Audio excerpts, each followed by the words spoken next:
بجے قاری صاحب آ رہے ہیں، گھنٹہ بیٹھ کر قرآن کی تلاوت اور قرآن کی حفظ کی ہوئی سورتوں کی تصحیح اس کلاس میں حاضر ہو رہے ہیں۔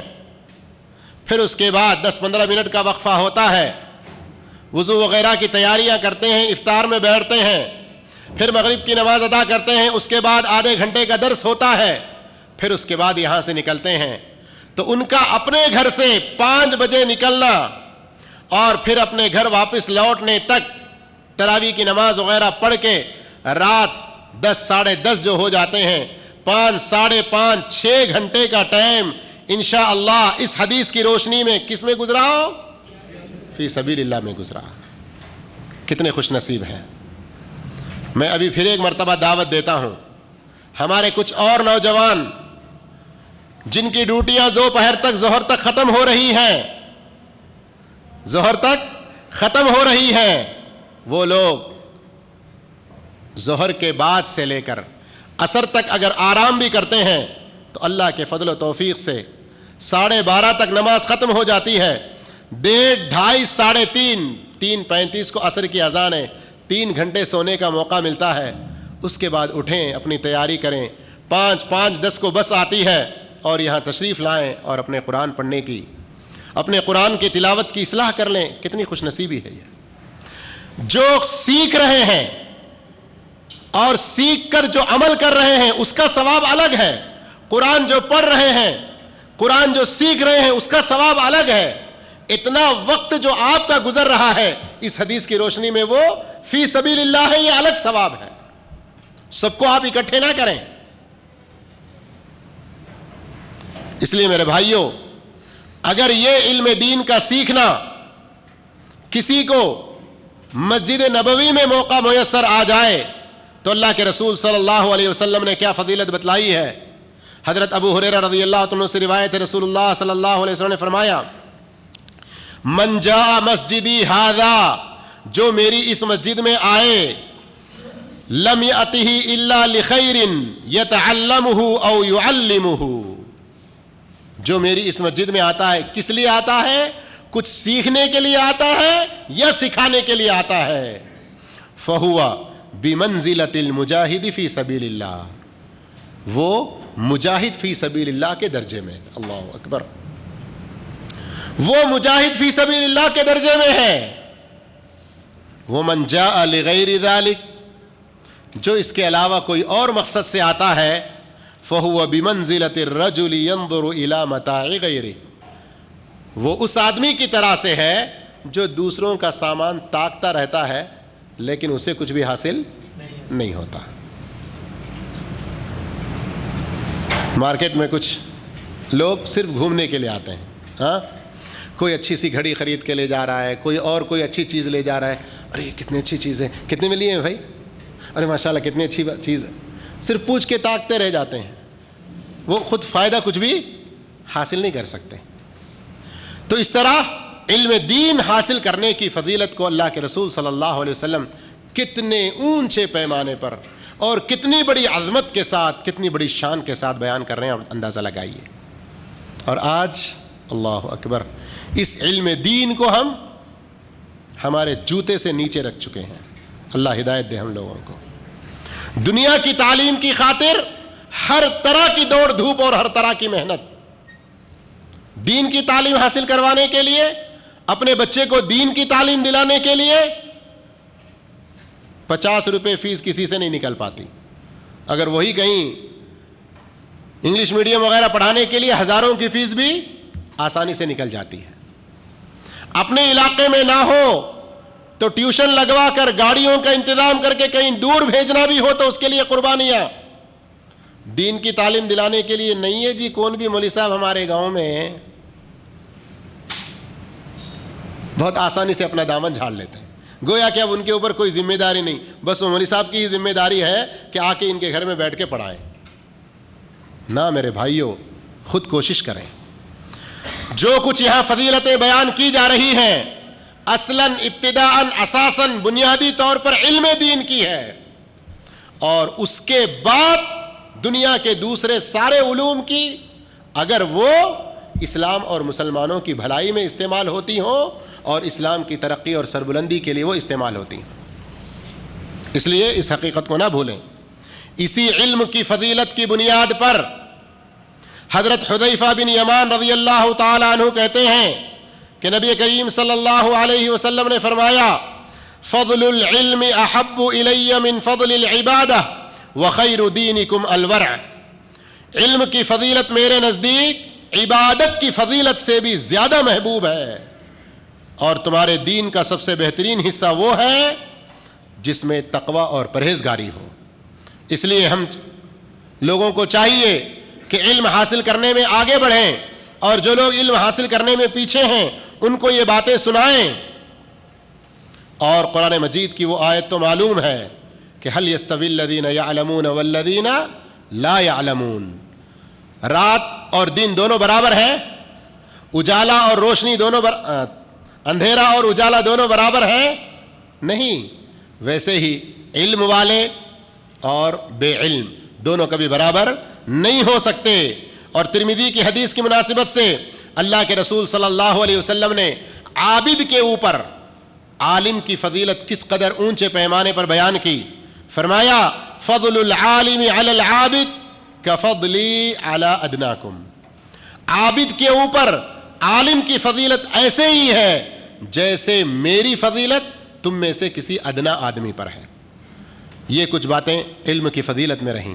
آج اللہ کے فضل و توفیق سے ہم نے صدقات جمع کرنے، حق کے ساتھ صدقات جمع کرنے کی فضیلت، اور دوسرے نمبر پہ جی روزی ڈیوٹی، گرچہ ہماری نیت اس میں صحیح ہو، اور تیسری علم کی فضیلت میں یہ تین باتیں ہم نے سنی ہیں. اللہ تعالی ہم تمام کو نیک توفیق عطا فرمائے، اور جو کچھ ہم سن رہے ہیں ان کو سمجھنے کی اور عمل کی توفیق اللہ ہم سب کو نوازے. السلام علیکم ورحمۃ اللہ وبرکاتہ.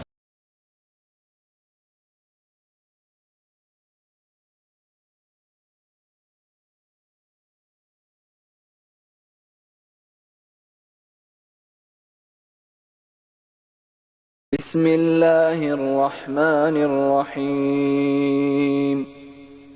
ویل لکل ہمزۃ لمزہ الذی جمع مالا وعددہ یحسب ان مالہ اخلدہ کلا لینبذن فی الحطمہ وما ادراک ما الحطمہ نار اللہ الموقدہ التي تطلع على الأفئدة إنها عليهم مؤصدة في عمد ممددة. بسم اللہ الرحمن الرحیم. الحمد للہ والصلاة والسلام علی رسول اللہ. اما بعد. محترم بھائیوں، آج سے 3-4 دن پہلے ہمارا 17واں سبق شروع ہوا تھا، وہ اعمال صالحہ جن کا اجر و ثواب جہاد فی سبیل اللہ کے برابر ہے. اس میں ہم کل 3 چیزوں کا ذکر سن چکے ہیں. نمبر 1، حق کے ساتھ صدقات کو جمع کرنا، غریبوں مسکینوں کے لیے، دینی تعلیم حاصل کرنے والوں کے لیے اور دوسرے نیک مقاصد کے لیے حق کے ساتھ، نیک نیتی کے ساتھ، انصاف اور خیانت کے بغیر دیانتداری کے ساتھ چندہ جمع کرنا اور حقداروں تک اسے پہنچانا. اس کا اجر و ثواب بھی کس کے برابر ہے؟ جہاد فی سبیل اللہ کے اجر و ثواب کے برابر بتایا گیا.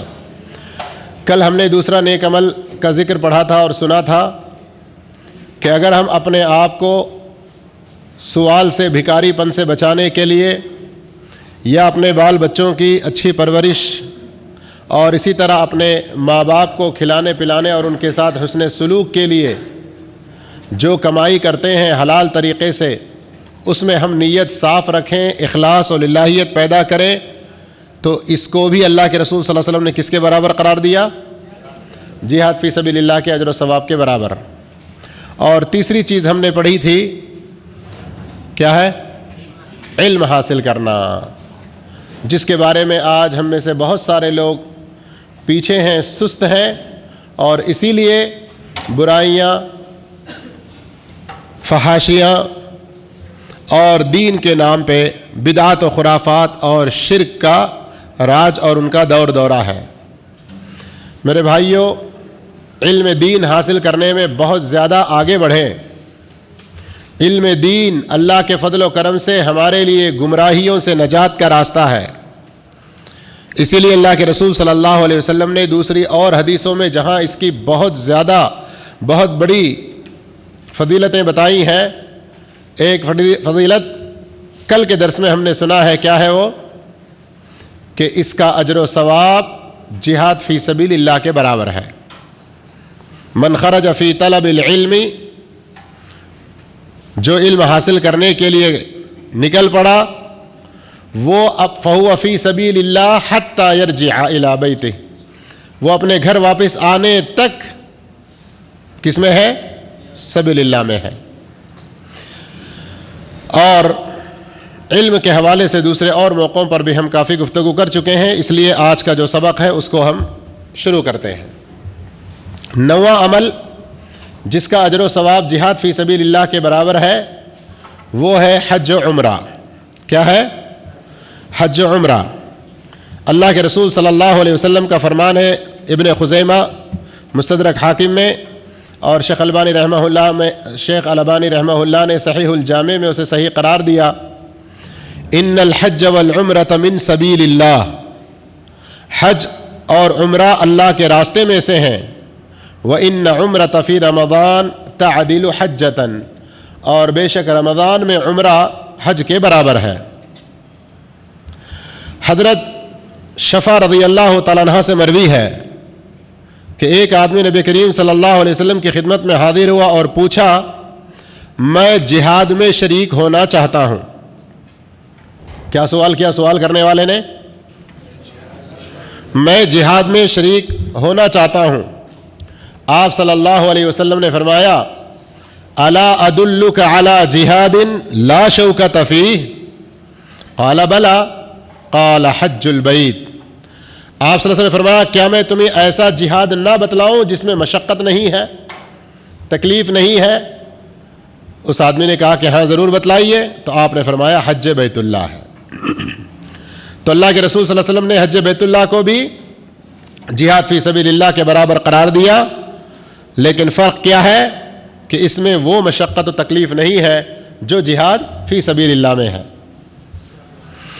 یہ روایت معجم کبیر طبرانی کی ہے، اور شیخ البانی رحمہ اللہ نے صحیح الجامع میں اس کو صحیح قرار دیا ہے۔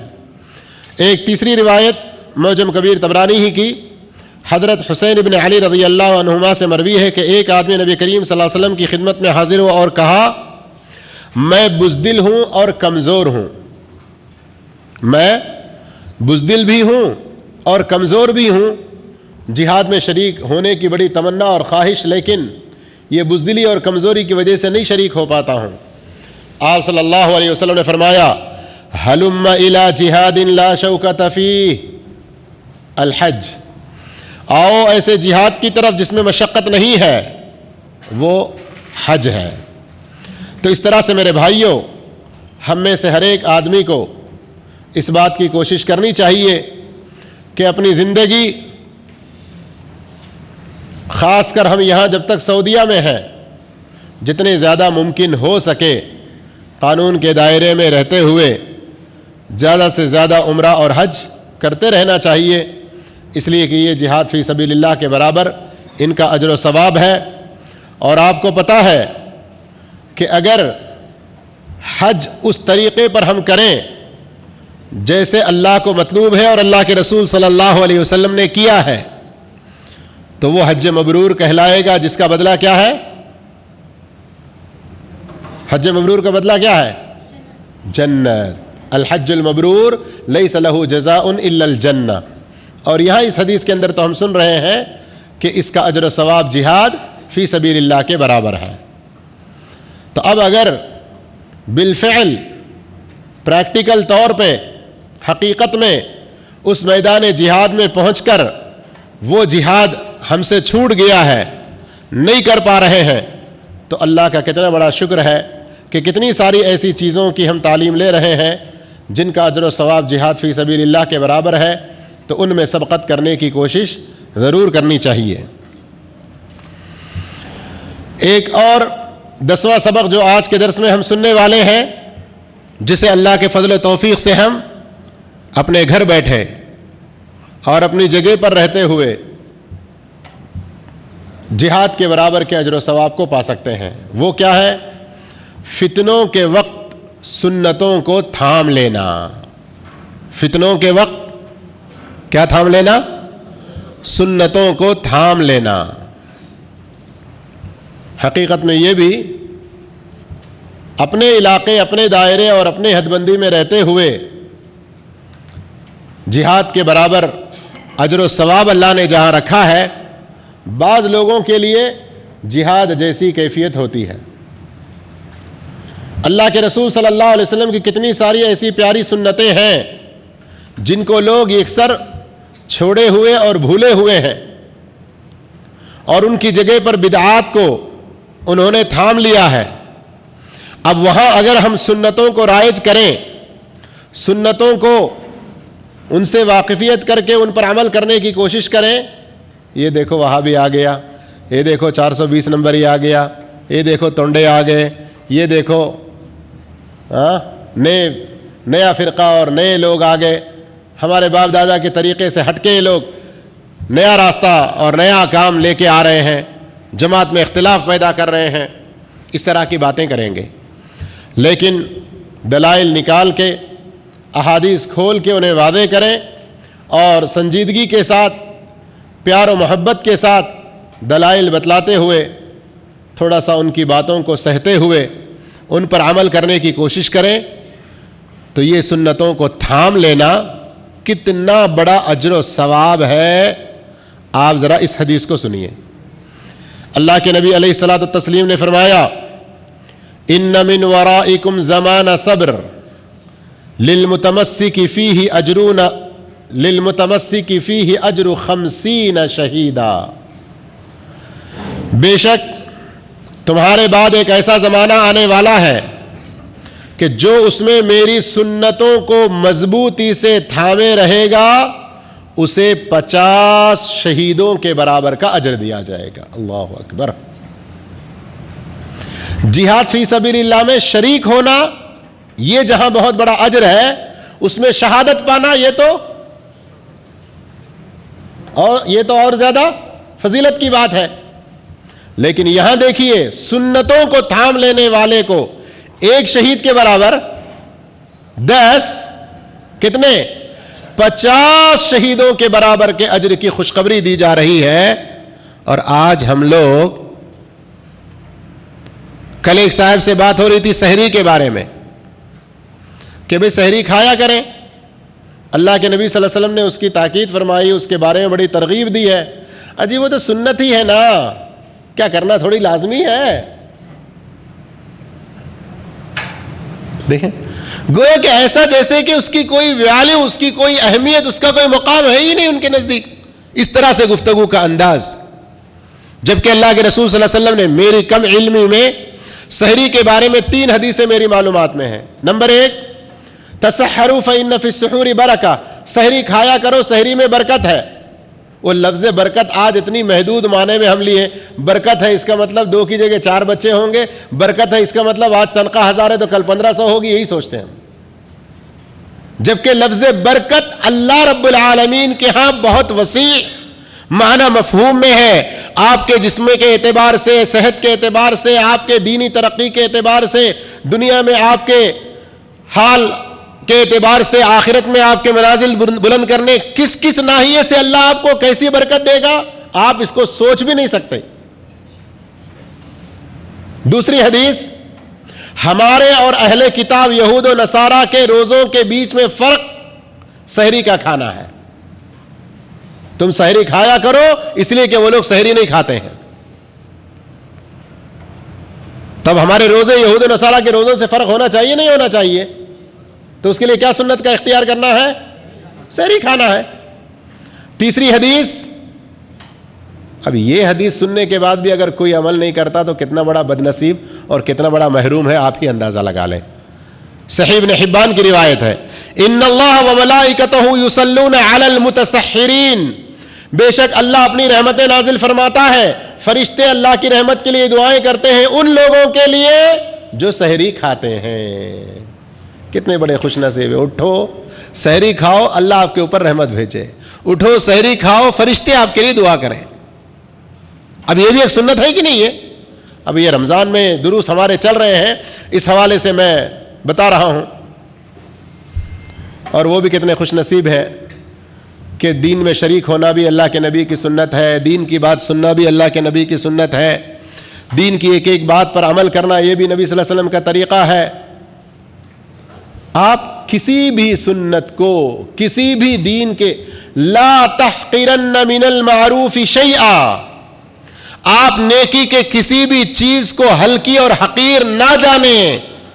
کیا پتا کہ کب اللہ کو کون سی ہماری نیکی پسند آئے اور اس کے بدلے میں ہی اللہ تعالیٰ. بنی اسرائیل کے ایک زانیہ اور بدکار عورت کا واقعہ سنا ہے نا, کہ کتے کو پانی پلایا, اللہ نے اسے کہاں بھیجا؟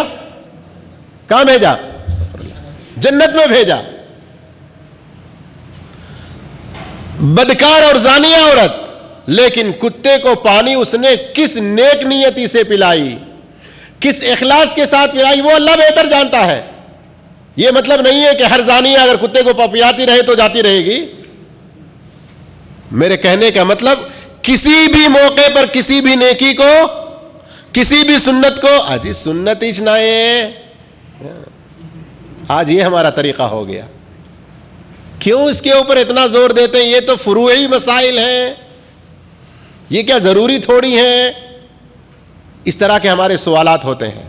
اور اللہ کے نبی صلی اللہ علیہ وسلم سنتوں کی پابندی کرنے, دین پر جمے رہنے کی ترغیب دے رہے ہیں. اور کیا فرما رہے ہیں آپ صلی اللہ علیہ وسلم کا یہ فرمان جو آخر میں نے سنایا, لا تحقرن من المعروف شیئا, کسی بھی ہلکی سے کسی بھی نیکی کو, کسی بھی اچھے اور بھلے کام کو حقیر نہ جانو. ولو ان تلقى اخاك بوجه طلق, اپنے کسی بھائی کے ساتھ مسکراتے ہوئے, خوشی کے ساتھ, ہنسی خوشی حشاش بشاش چہرے کے ساتھ آپ ملاقات کرو, یہ بھی تمہارے لیے نیکی ہے.